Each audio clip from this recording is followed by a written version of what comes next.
Hello and welcome back. I'm Michael and today we will create a game mode. Basically we will create a functioning game, or rather a functioning game mode with a player controller and even a player character, and we will also create player movement. So in order to do so we need to open a project. I will create a new one. So just open your Epic Launcher, and if you want to use your already created project, just open it and skip this part. For the people who actually want to create a new project, just go to this button. It should be something like launch or start. I just have the German Epic Launcher version, so that's why we have a difference in the naming, and just press this big yellow button here. First off, we will start off with an empty object because we don't want to have any content in it whatsoever. So it is basically from scratch what we do. It can take a little while to load on your end because the Unreal Editor is a pretty big beast. So when it is opened, select the new project tab, then go to blueprint, and then select the blank template here. Down here we will just change this one here to no starter content, and we will name the project tutorial game mode, and select create project. Now it will start up our Unreal Editor, and we give it a little bit time to load.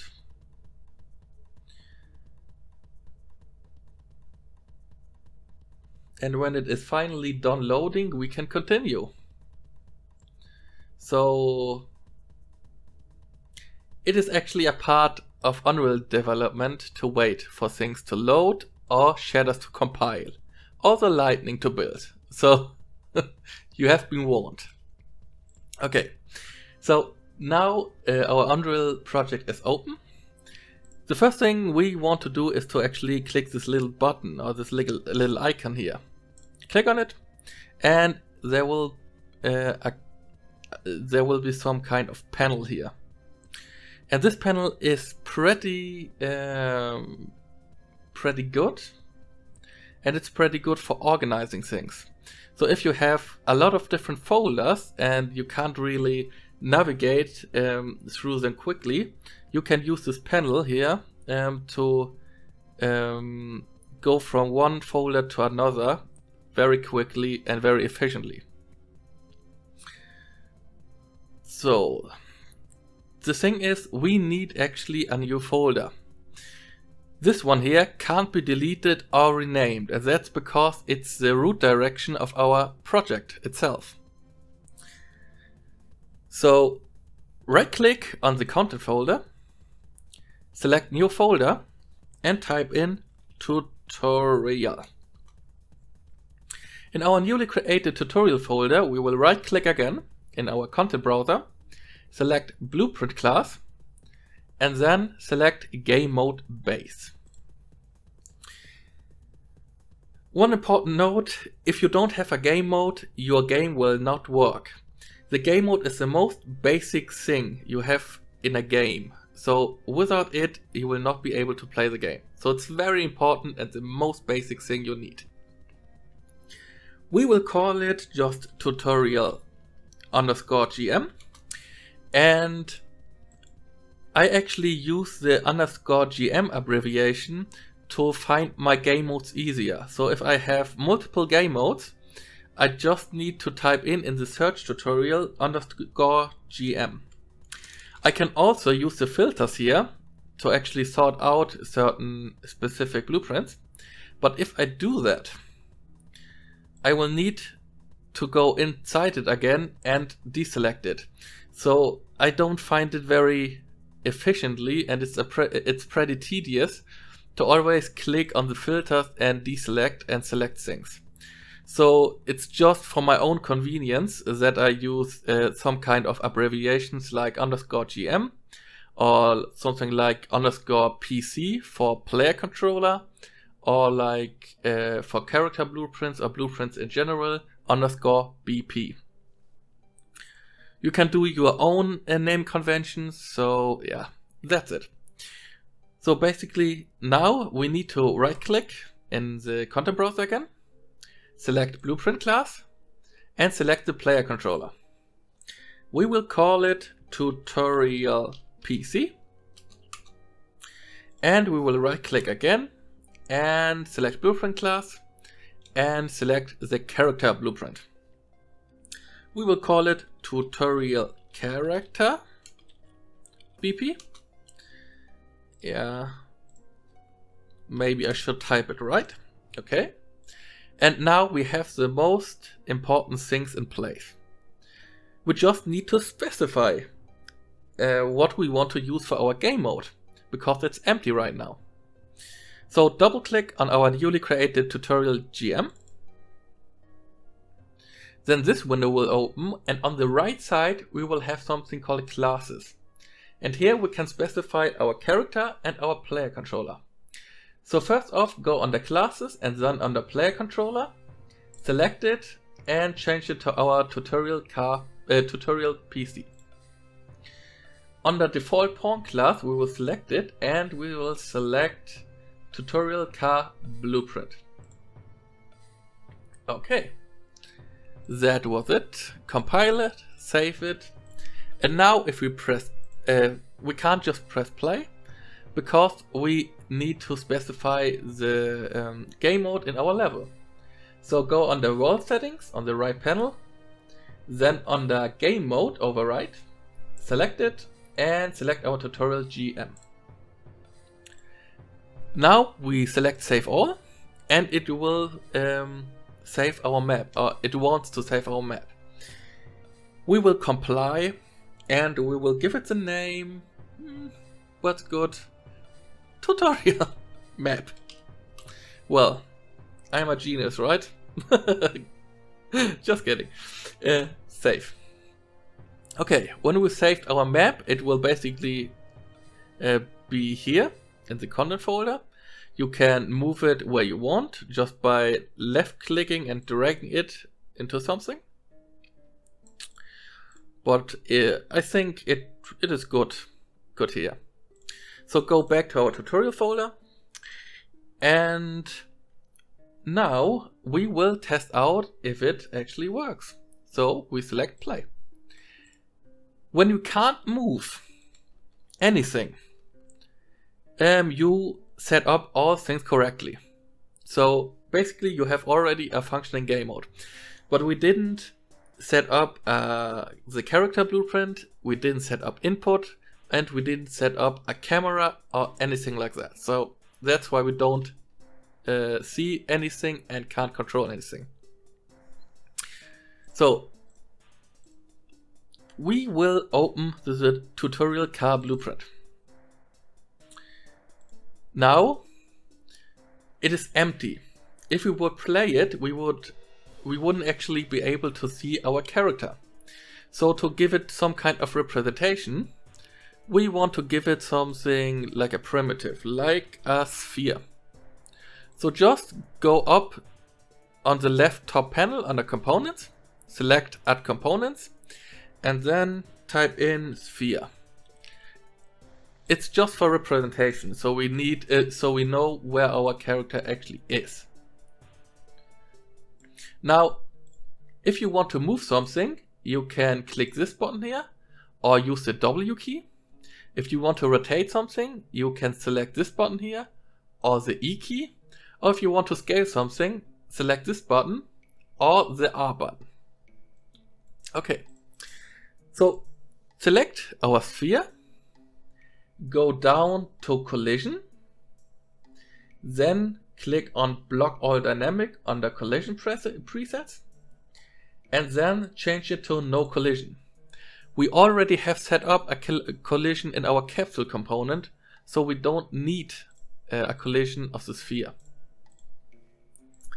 So we save it, and the next thing we want to do is to actually see if something changed. We just press play, and we can't still see anything. That's because we don't have a camera. So we will add that. So go back to our blueprint, go on the top left, click again on Add Component, and this time around you type in spring arm and click on it. Now it is basically a parent, it is a child of the sphere component. We don't want it as a child of the sphere component, because if we move the sphere, our spring arm will follow. So all things which is a child from the parent is actually object to be moved with the parent itself. So we will just drag left click and hold our left mouse button down, and then drag it onto the sphere. And then it says drop here to detach spring arm from sphere. So this will basically remove the parent-child relationship. Now, if we have it selected, we need to actually specify some things in the spring arm. The first one is target arm length. We will keep it at 300, but basically this is the length of our spring arm, and you can think of it as some kind of a selfie stick. So a selfie stick works like that. You have this stick kind of thing, and then you have a camera attached at the end of it. That's the same principle here. You have the spring arm, and at the end here a camera or any other object can be attached. It doesn't need to be a camera, but it's mostly used with cameras. Now you can change the length, and the next thing you can do is actually having a probe size and a probe channel and do a collision test. A normal camera will normally cut through the floor, so it will just clip through the floor and through solid objects. But a spring arm has a useful function, and that's a camera collision. So you are not able to clip through the floor or through solid objects. You will just be, or your camera will just be colliding with it and will be adjusted to a new location. So the solid collision will actively push your camera away. That's a pretty neat feature. Now we have something called use pawn control rotation. We will need that, and that's the reason is that we use our mouse X and mouse Y axis to control our camera. We will basically create a third-person free cam, so we can rotate around our character, and the character can move independently from our camera. So we will actually enable the use pawn control rotation. But one thing I wanted to mention is, if you use that, you can't move your spring arm anymore, not in any direction. If you do that, it will still remain at the same position, but if you go back to the character blueprint again, it will be in a vastly different position. So please keep that in mind. Another kind of glitch or bug in the Unreal Engine is that if you use the pawn control rotation and you don't want to use it anymore, and you uncheck it, you need to close the blueprint you have currently open, and then reopen it again. That way it will realign itself, and you can move it around again.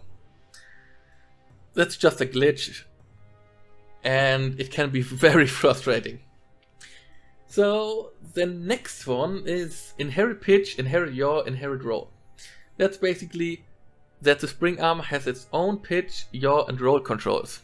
Normally, when we go to the tutorial car BP, this one here, this tab, we will inherit our rotation pitch, our rotation yaw and our rotation roll from our player controller.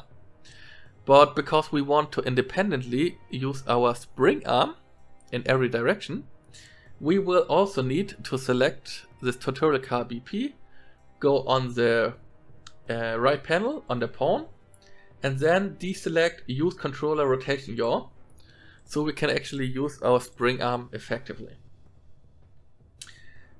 Then when we click on spring arm again, we can do something very fancy, and that's called lag. What lag basically does is that it will smoothly interpolate between one camera position to another. So if you enable the camera lag, these options will be available, and the lower the number on the 10, the smoother the interpolation will be, but the more the camera will lag behind when you move. So we have the same thing with enable camera rotation lag, which is being applied on the rotation, so you have a smooth rotation when you turn your camera. Also a cool thing, and when we actually put it on 5, we can test it out later on and you will see what it actually really does and how it works. But we are missing one thing.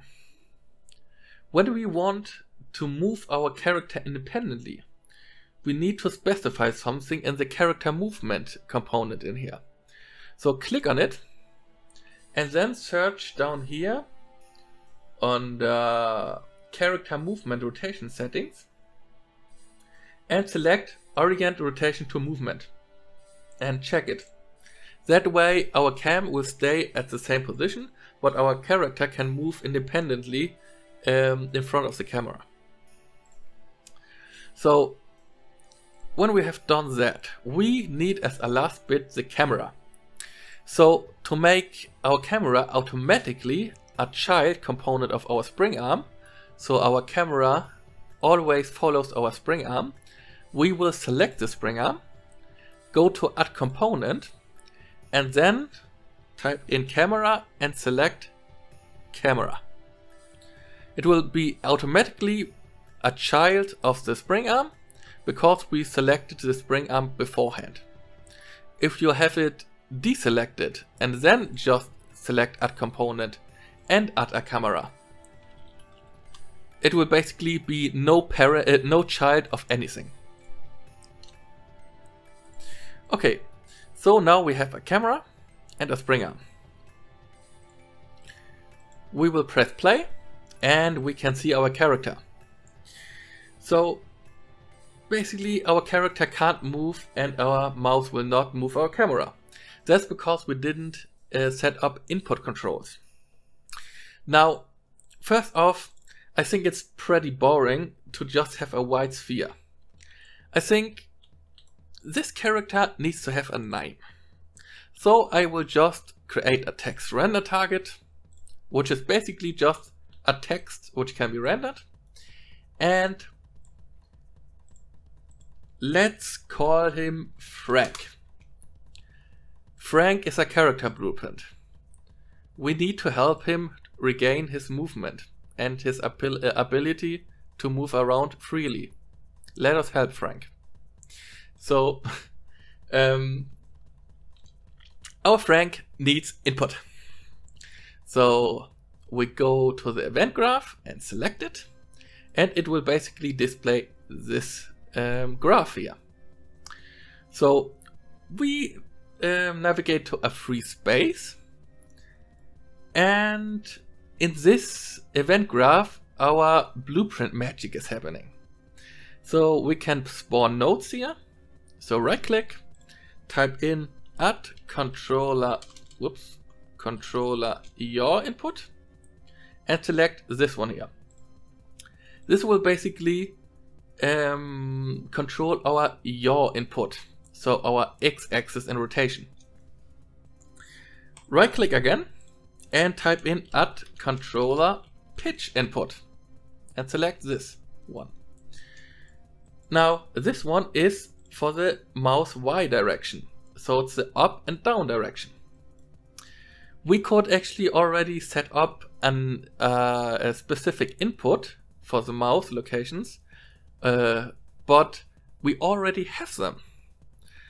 So just right click, type in mouse X and select on the mouse events the mouse X, and right click again, type in mouse Y and select on the mouse events the mouse Y. Just select the mouse X or the execution pin and connect it with the add controller your input, and the axis value with the add controller your input value. We will do the same with the mouse Y, but here's the thing. We can connect it, but if we plug the axis value directly into the value here, we will have an inverted axis. That's because normally our mouse position, at least in the screen space, is on mouse X here in the middle and mouse Y also in the middle. So here is the neutral zone. On the X-axis, when we go to the right side, we will have a positive number. When we go from the middle again, from the neutral zone to the left side, we will have a negative number. The problem just with the mouse Y is that you normally would think the mouse Y is on the positive axis. But the thing is, the mouse Y is down here in the positive axis and up here in the negative mouse Y axis. So in order to compensate that, we need to invert our controls to actually have the right control scheme. So just drag out from the axis value by left clicking and holding down our left mouse button. Drag it out to an empty space. Then type in the star symbol on the numpad or the multiply symbol. And on the float, select the float times float or the float star float. In the second one here, we will type in -1, and that will basically invert every axis value we have in here. So 1 will be -1 and -1 will be +1.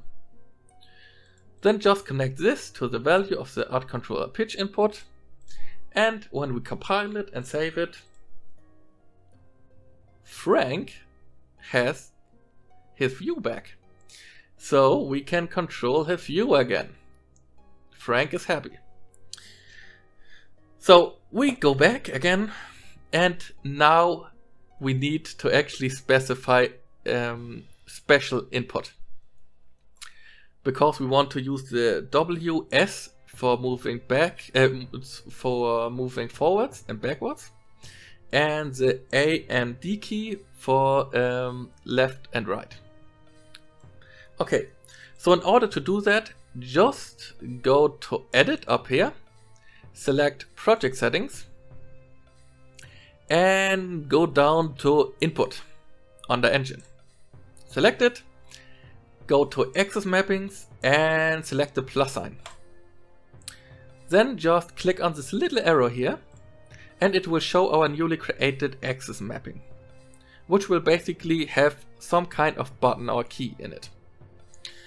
We will rename it to something more memorable, like move forward. And then we will have a key here which we can specify. So click on the none. We want to use the W key for the forward movement. So we press the W key and select the W key. It will be the positive scale, so we will get forwards. Now we click again on this plus sign besides the move forward, select the none and type in S, and we will search for the S key and select the S key. In the scale we will type in -1 because we want to go backwards. We will now do the same with the turning at the left and right. So we go to axis mappings up here again, and select the plus sign, and we will call it turn. In the first one, we will use the A key and select our A key. And because we want to go to the left side, which is on the x-axis in the negative scale, we will type in -1 in the scale. We will add another key. So we click on this plus sign besides the turn thing. Then we click on the none tab and we type in D. We search for the key D, select it, and we will keep it at 1. Okay, we can close it down. And then we need to do some stuff. Some little stuff. Not very complicated. Let's give Frank back his movement ability.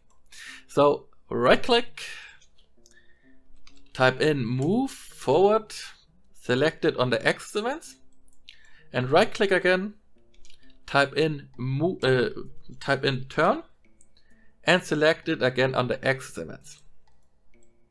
Okay. So we will right click again, type in add movement input, and select this node here. We will copy past it. So we have 2 rows for the input axis move forward and the input axis turn. We'll just move it a little bit out of the way because some stuff should be in between. First off, we can connect the axis value of the move forward to the first add movement input scale value down here. So just connect both of them to the respective movement inputs. And then we need a direction for our character to move. So we need a forward vector and a right vector. In order to do so, we will use our control rotation of our player character. This basically means it's our aim direction and it's our direction where we are looking at with the player. So we right click, type in get control rotation and select this one here. This will get our base aim or view rotation. Then drag out from the return value, type in break and select the break rotator.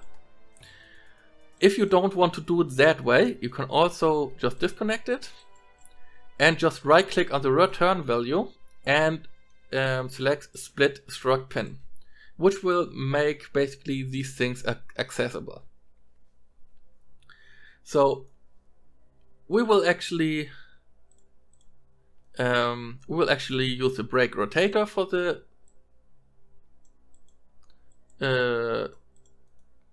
we will just use the break rotator. Then we will right click again, type in make rotator and select it. And we will just connect the yaw from the break rotator to the yaw of the make rotator.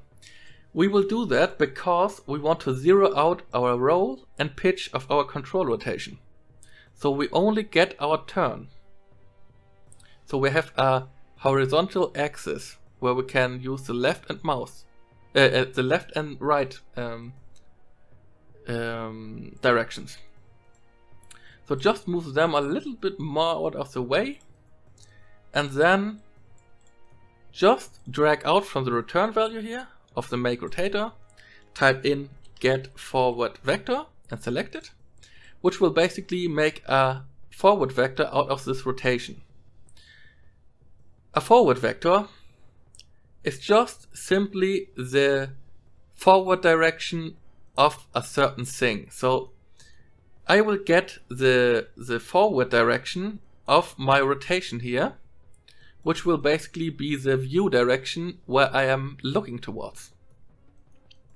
So just connect the get forward vector to the world direction and drag out from the return value again and type in get right vector, because I want to get the right vector from our control rotation. So just select, connect it to the wall direction, and then use the move forward execution pin and connect it with the add movement input, and do the same with the second row here. Compile it and save it, and hopefully Frank has his ability back to move again. So press play, and yes, he can move. We gave him his ability to move back. Congratulations, you helped Frank. I hope this tutorial was helpful. You helped Frank a lot. Congratulations. You are heroes, and it wasn't that complicated. It's not rocket science. And you people are smart ones. So, yeah, I wish you a wonderful day, and I see you next time. Bye.